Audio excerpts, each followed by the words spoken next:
All right, welcome back to the program. Kelvin Emmanuel, the Chief Executive Officer at Dairy Hills, is joining me right now. We're looking at the off-cycle elections. Your money, your vote. Their monies in those three states, did it really count? Did we really see value for money over the weekend in Imo, Kogi, as well as Bayelsa? Bayelsa is still being inspected. Welcome to you, Kelvin, and thanks for joining us. Thanks for having me. Why is it important that we must even discuss this topic this morning? Well, you know, it's interesting. Your money, your vote. I'll tell you what. Kogi is a state that interests me because it's the #1 confluence state in Nigeria.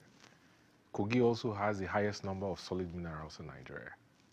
So that's why it's important we look at. It's important we look at Kogi, but then when you look at the books of the states, Kogi, for example, Kogi has about $77 million in external debt.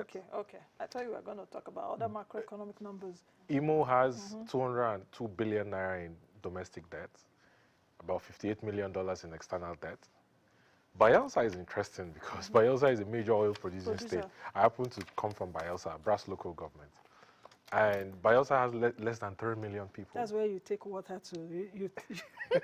But the poverty index is very high. We're waiting for the results. Right. Yeah. The poverty index is very high.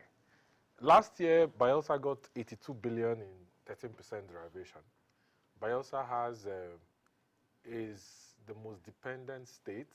When you look at the fiscal performance index, it's 35 out of 36. Bayelsa has an IGR to FAC ratio of 8.2 to 91.8%. You know, for Bayelsa State, and let me stick with it a bit, since it's your state, I really can't understand. You have 8 local governments in your state. Right. And I don't understand why Bayelsa is still having that ratio of one of the poorest of the poor in Nigeria, with FAC allocation, with derivation funds, with being a major oil producer in Nigeria. I cannot wrap my head around 8 local governments. Nancy, I try. What is the I try as much as I can to stay away from politics. Yeah, of course I am. I don't. But we're talking the numbers, Kelvin. But the truth of the matter is this: Bayelsa State was created in 1996. Okay, and I'll tell you, in 24 years since the return to civilian rule, Nancy, the only governor that performed in Bayelsa State. Now, you notice that the one governor that had issue with former President Obasanjo, the Depre Alamesia, that was impeached by the State House of Assembly, actually bought a gas turbine from Eastern Europe and then used flared gas to power the gas turbine. And Bayelsa State was having steady electricity out of the national grid. In fact, that issue about would you stay with a gas turbine and stay out of the grid, and the former governor, who is late, God bless his soul, told the former president that we cannot be a major oil producing state and be joined to the national grid that is epileptic and unreliable and be paying for electricity, you know. That was one of the major issues they fell out. People don't know the story.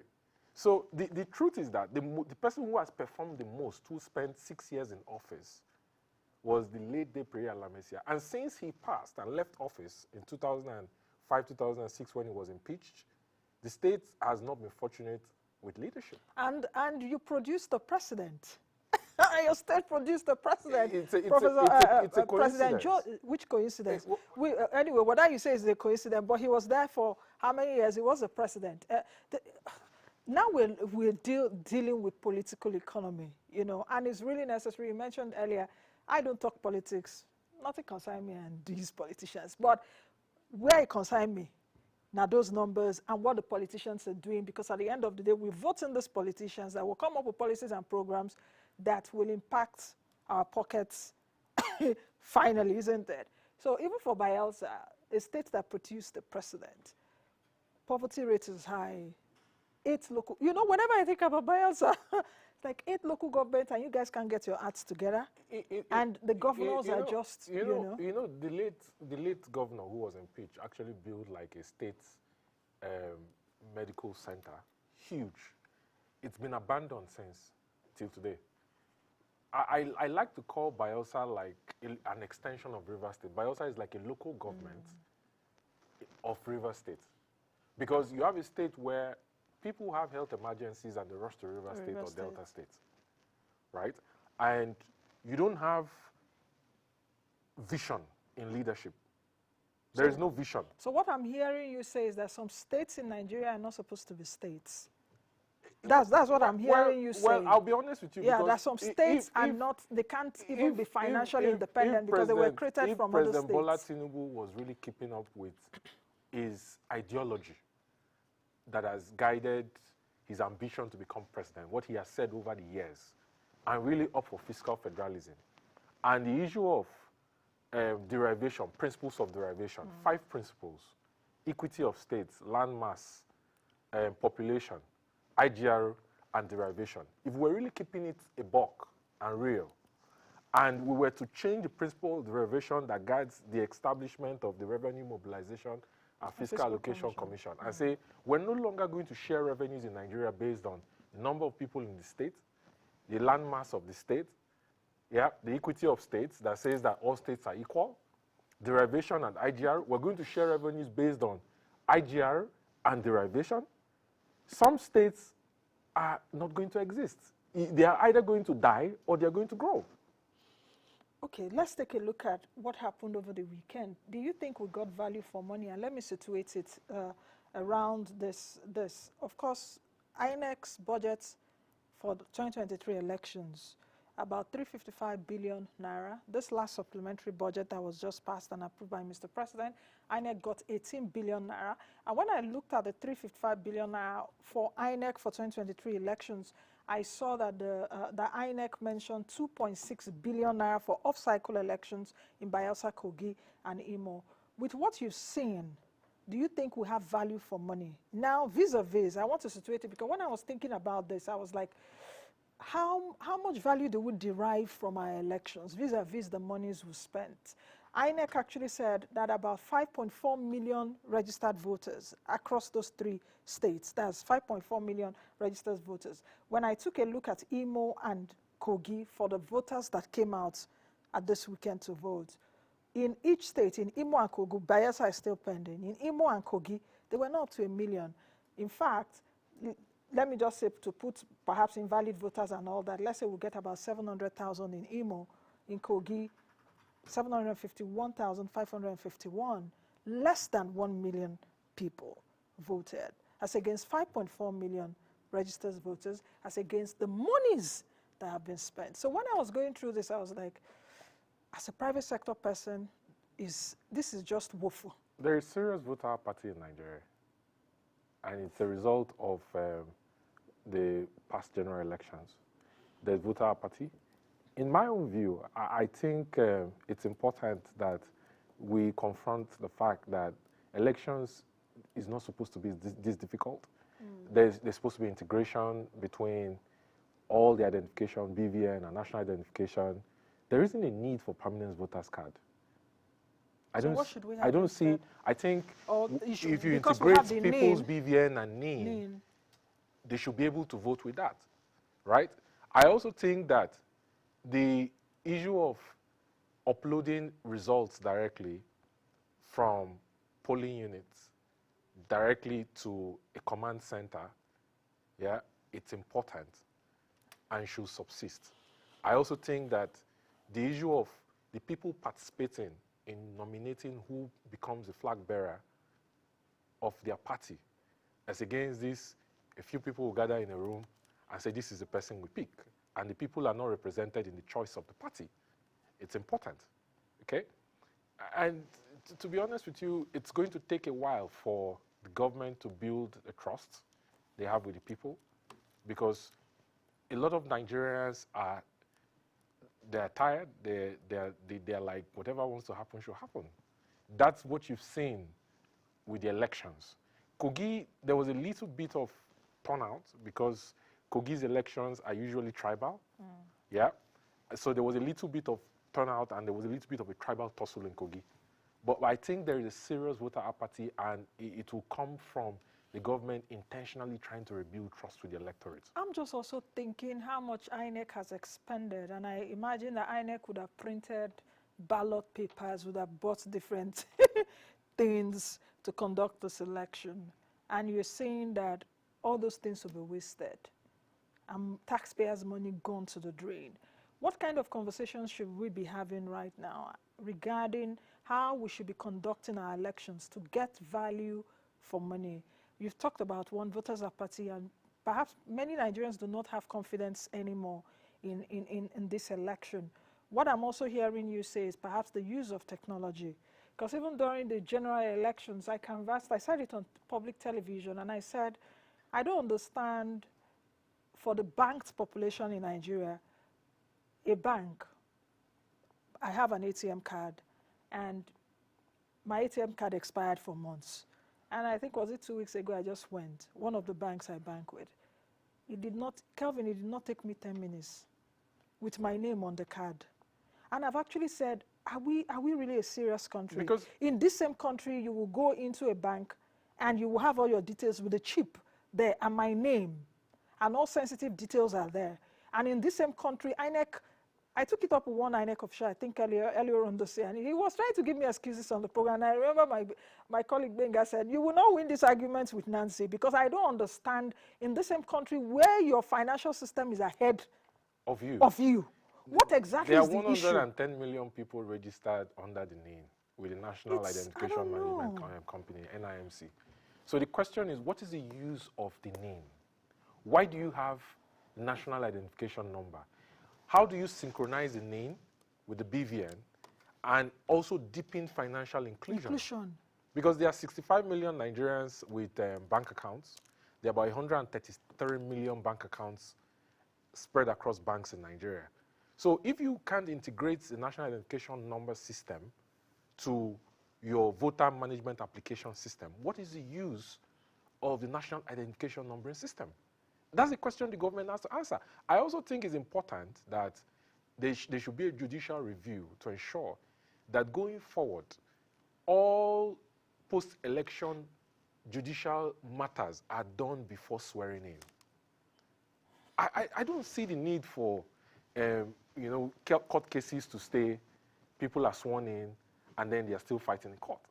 I honestly think that it should be in the Electoral Act that before anybody is sworn in, that the timetable of the judiciary says that the cases must be heard and concluded and judgment given before swearing in. But the question is, even if you conduct good elections where you have value for money and people are saying there's no voter apathy, there's confidence, will it end at the courts? Because ending at the courts too is also it's time wasting, and we saw that President Jonathan did actually call for an end to these off-cycle elections, because it's also a bit distracting, as it were. Oh, at the weekend, I think when he voted, he called for it. So if you take a look at all this, how should we get our political economy right? Because even over the weekend and this morning, while I was going through this topic in my head and all of that, I was just saying, I think these politicians are really dragging Nigeria backwards. And I don't know, I might be wrong, but with the actions that we've seen, take a look at the example which I gave earlier. In the same country where you have your financial system has gone ahead of you, what will it take to even go to the banks or Central Bank of Nigeria? How are you people doing this? So what machine are you using to print it there at the banks? If it's that, what are the things that we need to imbibe? You can actually use your national education number to vote. To be honest with you, I don't understand the science and the... I don't know. You know, with the PVC. Maybe an entity somewhere is making money out of the fact that PVCs are issued, you know, and the system is so cumbersome. I don't see the need, honestly. Okay, let's take a look at even... you've talked about technology. How do we even deepen the use of technology further? Especially for elections, whenever we're holding elections, we don't have movements in those 3 states. And of course, even the general elections, we saw that. Before people will start moving 5, 6 p.m. During the election time. How do we begin to change our electoral process? And I'm still saying it's about your money, your vote, because Nigerians are expending money on this. As a company, they do take taxes from us. But it is not being justified, because I'm looking at what INEC has budgeted for these elections, and I'm not seeing value even as a taxpayer. And I'm angry because I'm not seeing value for it. And don't you think that that conversation should begin to change? What should Nigerians also begin? What kind of questions should we begin to ask regarding our electoral system? Then number 2, if you take a look at even these states, Imo State, for example, Hope Uzodinma has been voted in again. Imo State is one of the states with the most miserable Nigerians, where misery is one of the highest. Kogi State is not also far from it. Bayelsa, the Niger Delta. So you are looking at these three states. How? Okay, Kelvin, I don't know. I am a big believer in the process that gets the candidates who represent the parties to be flag bearers of their parties. I think a lot of change starts from there. Okay? I would not tell you, I don't know how you can restore voter apathy in Nigeria. You don't think if the process is better, that people will have confidence? The young people... If I can stay in my house and vote? The young people are disenchanted. And you can see it with the fact that the rate of visa applications and the rate of immigration from Nigeria has increased to an all-time high. Like we've never seen it in a very long time, okay? It's going to take a while for you to restore that confidence. I don't know how. The exchange rate also plays a factor in the fact that people are looking at it and telling themselves, okay, I'll give you an example. 3 or 4 years ago, somebody who was earning $1 million was safely getting $2,500 US per month. Yeah. Today, someone who is earning $1 million is getting less than $1,000. In 2012, 2013, I was looking at about $10,000. It was about $10,000. So the question you're going to have to ask yourself is, outside of the political process, how is the economy treating the people to enable them have confidence and say, we're going to stay and participate and the politicians are in charge. The process, and the politicians are in charge. So these are, you can't divorce the political process away from the economy. Exactly. Because the economy affects their lives. It affects their life. How does somebody who earns $1 million a month travel for holidays when he has rent to pay, when he has school fees to pay? So the young people are basically like, we're going to go abroad and send back home and pretty much look at the country from outside the country. This is the situation. So you have to improve the economy. You have to improve the per capita income of Nigerians. You have to stabilize the exchange rate. The exchange rate plays, I realize that the exchange rate is actually connected, is a major cause of inflation you have in Nigeria. Because for food, for example, for food and energy supply chain for it is exposed to your exchange rate. And exchange rate has a big factor. Exchange rate insecurity and police brutality, they are the 3 most important factors that has increased the level of exit of young Nigerians from the country. So if you want to get people back to believe in the political process, you have to improve the economic conditions. Else their goal would be, let us get a visa and move on. Okay, I think we'll leave it at that, Emmanuel. We'll continue on another day with this conversation. Let's see what comes up in Bayelsa. But we've seen that APC has won in Imo and what's the next state? Kogi State. So let's see what happens. I know that they will resume, I think, later today in Bayelsa, perhaps around 12 or so. So that could be in a few minutes' time if all things are equal. Thank you very much, Emmanuel. Thanks for having me. All right, I've been speaking with Kelvin Emmanuel, who's the Chief Executive Officer at Dairy Hills. We've been looking at the off-cycle polls, counting the cost, really, your money, your vote. As Nigerians, I think we should also begin to ask the right questions and begin to be more, demand accountability from our public officials, because so much is really going under the drain. And for me, we're not seeing value for it.